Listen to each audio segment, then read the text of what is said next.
اور یہ ڈمی سیاستدان، یہ کہنا کہ یہ سیاستدان جو ہیں یہ تو کٹ پتلی ہیں. کٹ پتلی سیاستدان تو غلام ہوتا ہے جی. اس کا تو ضمیر آزاد نہیں ہے، اس کا تو دماغ آزاد نہیں ہے، اس کا تو دل آزاد نہیں ہے. وہ تو آزادی سے بات ہی نہیں کر سکتا. بات کرنے سے پہلے وردی کو دیکھتا ہے. وزیر اعظم مجھے اس بات کے لیے تو فون کر سکتا ہے کہ میرے پاس ایک افطار کیجئے مولانا صاحب، لیکن وہ اس کے لیے مجھے فون نہیں کر سکتا کہ پشاور میں جو جرگہ ہوا تھا قبائل نے کیا کہا آپ سے. کبھی ملک کے لیے بھی رابطہ کرے نا، کبھی عوام کے لیے بھی رابطہ کریں، کبھی مزدوروں کے لیے بھی رابطہ کریں، کبھی ملازمین کے لیے بھی رابطہ کریں. اب ہم تو سیاسی لوگ ہیں، پارلیمنٹ کے لوگ ہیں، سن 88 سے اس ایوان میں کھڑے ہو کر ملک سے وفاداری کا حلف اٹھائے ہوئے ہیں اور بار بار حلف اٹھائے ہیں. ہم تو اس کے پابند ہیں. کبھی ادھر گرنے کا خطرہ ہوتا ہے، کبھی ادھر گرنے کا خطرہ ہوتا ہے، کبھی ادھر سے خطرات، کبھی ادھر سے خطرات. ایک طرف سے ہم محفوظ نہیں ہیں. نہ فوج کے ہاتھوں قوم محفوظ ہے اور نہ مسلح تنظیموں کے ہاتھوں قوم محفوظ ہے. قبائل ہیں، کوئی ایجنسی ایسی نہیں رہی ہے کہ جس کے جرگے میرے پاس نہیں آئے ہوں. اس پورے سال میں جرگے ہوتے ہیں، ہم قراردادیں پاس کرتے ہیں، ملک کے لیے کچھ مانگتے ہیں. مجال ہے کہ کوئی ٹس سے مس ہو رہا ہو. بس یہی ہے کہ ہم جائیں، اٹھے اور پرائم منسٹر صاحب کے دفتر میں جا کر ان سے گزارش کریں کہ صاحب یہ ہمارا رونا دھونا سن لیں. ان کا کوئی فرض نہیں ہے. ہم اگر جلسے کر رہے ہیں، سیمینار کر رہے ہیں، بڑے بڑے جلسے گرینڈ جلسے جرگے کر رہے ہیں، ان کو خبر نہیں پہنچ رہی. ان کے پاس کوئی ایسے انفارمیشن نہیں ہے کہ لوگ کیا چاہ رہے ہیں، کیا رو رہے ہیں. وزیر اعظم مجھے اس بات کے لیے تو فون کر سکتا ہے کہ میرے پاس ایک افطار کیجئے مولانا صاحب، لیکن وہ اس کے لیے مجھے فون نہیں کر سکتا کہ پشاور میں جو جرگہ ہوا تھا قبائل نے کیا کہا آپ سے، جو آپ کے پاس گھر میں جرگے آئے ہیں انہوں نے کیا کہا آپ سے، جو ملازمین آپ کے پاس آ رہے ہیں اور رو رہے ہیں بے روزگاری کی وجہ سے، اس کے بارے میں یہ کیا ہو رہا ہے. کبھی ملک کے لیے بھی رابطہ کرے نا، کبھی عوام کے لیے بھی رابطہ کریں، کبھی مزدوروں کے لیے بھی رابطہ کریں، کبھی ملازمین کے لیے بھی رابطہ کریں جو در بدر ہیں اور یہاں پر آگ لگی ہوئی ہے اور لوگ اپنے گھروں میں غیر محفوظ ہیں، مسجدوں میں غیر محفوظ ہیں، گلی کوچوں میں غیر محفوظ ہیں، اپنے حجروں میں غیر محفوظ ہیں. ان کا بھی ذرا کوئی سوچے نا. ان لوگ تو پھر کیوں نوکروں ملازمین کو نکال رہے ہیں؟ جب معیشت بہتر کر دی ہے تو ملازمین کی بھرتی کا نظام ہونا چاہیے نا. پھر ان کی بھی تو کہیں متبادل نظام بنایا نا، کہیں تو ایڈجسٹ کریں. ان لوگوں کو کوئی نظام تو ہونا چاہیے. اٹھا کر پھینک دیا. اب اچھا بلا روزگار ایک آدمی کے پیچھے 6-7 آدمی جو ہے کھا رہے ہیں، گزارا ہو رہا ہے گھر کا تھوڑا بڑا، چولہا جل رہا ہے وہ بھی بجھا دیا لوگوں کا. تو ان دعووں کے ساتھ حکومتیں نہیں چلتی جی. ان دعووں کے ساتھ نہیں چلتی جی. یہی چیزیں ہمیں پریشان کر رہی ہیں. اب اس وقت رمضان شریف ہے، لوگ بھی ہمارے جو ہے وہ روزوں، تراویح، اعتکاف بھی آ جائے گا بھی چند دن کے بعد. تو ظاہر ہے کہ رمضان کی اپنی مصروفیات، مشغولیتیں ہوتی ہیں. اکثر لوگ ہمارے عمروں پہ چلے گئے ہیں. مدارس کے اگلے سال کا بھی انہوں نے انتظام کرنا ہوتا ہے، تو کچھ اس کے لیے بھی نکلے ہوئے ہیں ادھر ادھر. تو یہ ساری چیزیں ہیں اور ان کو یہ سیاست کر رہے ہیں. ہر بات پہ سیاست کر رہے ہیں. مدارس کی قانون سازی ہو گئی، اس کے بعد اب صوبے میں قانون سازی نہیں کر رہے. تو اب خاموش تو نہیں رہیں گے لوگ جی. جب نکلیں گے ہم، پبلک آئے گی روڈوں کے اوپر، پھر کہیں گے مولانا صاحب ملک کا خیال رکھیں جی، ملک کا خیال رکھیں، ادھر ہنگامے ہیں، ادھر قتل و غارت گری ہے، آپ ان حالات میں. تو پھر ایک جائز بات ہے، طے شدہ بات ہے، کمٹمنٹ ہے آپس کی، پھر کیوں عمل نہیں کر رہے اس کے اوپر؟ تو پھر ہمارے پاس رونے کے علاوہ اور کیا راستہ ہوگا؟ پھر تو ٹینشن آئے گی. پھر کہیں گے جی فلاں فائدہ اٹھا لے گا، تو فلاں جو بھی فائدہ اٹھائے، آپ ہمارے فائدے کے لیے قدم اٹھائیں نا. پھر تو معاملات شدت کی طرف سیاست میں جائیں گے. اور اب ہم تو سیاسی لوگ ہیں، پارلیمنٹ کے لوگ ہیں، سن 88 سے اس ایوان میں کھڑے ہو کر ملک سے وفاداری کا حلف اٹھائے ہوئے ہیں اور بار بار حلف اٹھائے ہیں. ہم تو اس کے پابند ہیں. تو ہم تو پگڈنڈی بھی سفر کر رہے ہیں. کبھی ادھر گرنے کا خطرہ ہوتا ہے، کبھی ادھر گرنے کا خطرہ ہوتا ہے، کبھی ادھر سے خطرات، کبھی ادھر سے خطرات. ایک طرف سے ہم محفوظ نہیں ہیں. نہ فوج کے ہاتھوں قوم محفوظ ہے اور نہ مسلح تنظیموں کے ہاتھوں قوم محفوظ ہے. لیکن کبھی بھی انہوں نے ایک اجتماعی سوچ کے انداز سے نہیں سوچا. بس بڑے بڑے محلات کے اندر چند لوگ ٹانگ پہ ٹانگ لا کر بیٹھ جاتے ہیں اور پوری دنیا پہ جناب عقل چلا رہے ہوتے ہیں.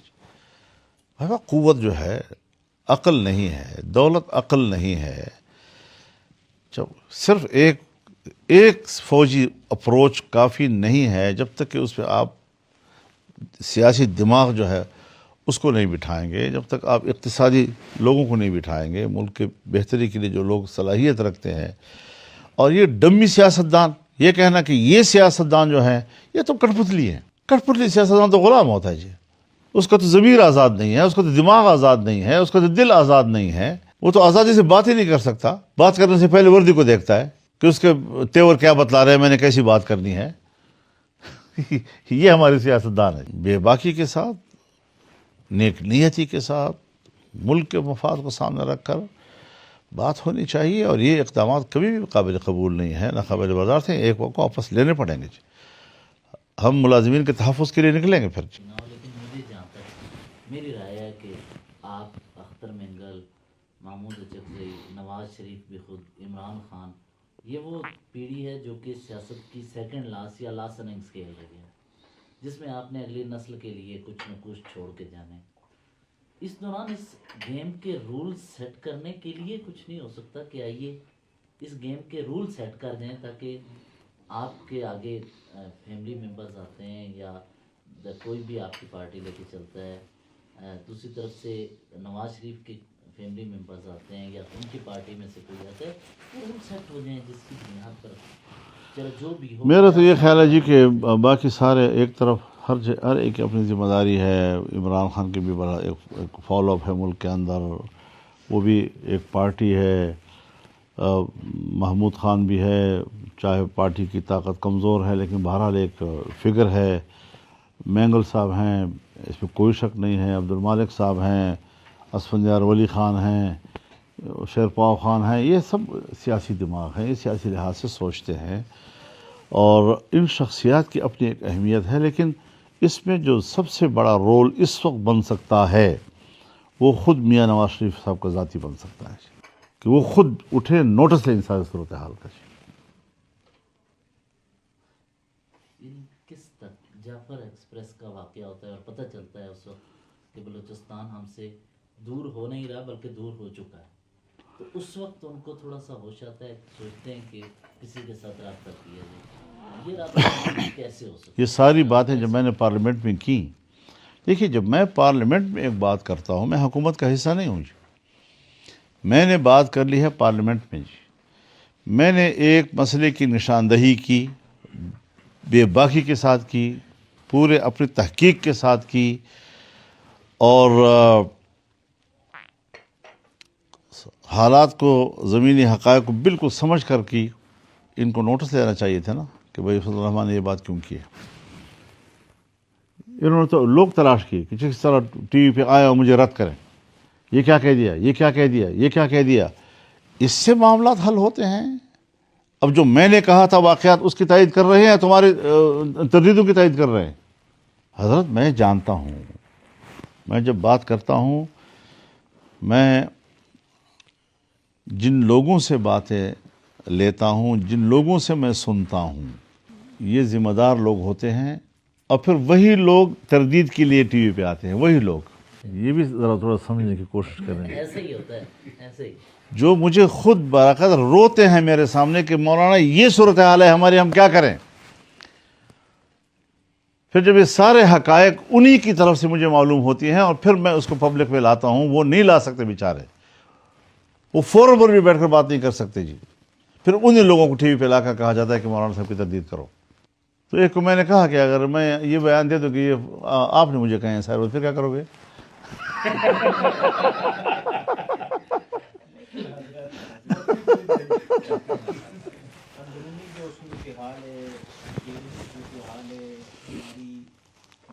کے ساتھ جو معاملات ہیں اس کے ہٹ کے جو خارجہ پالیسی ہے، اس کا جو آؤٹ کم ہے، ذمہ داری تو آپ نے بتا دیا کہ زیادہ ذمہ داری کس پہ ہے.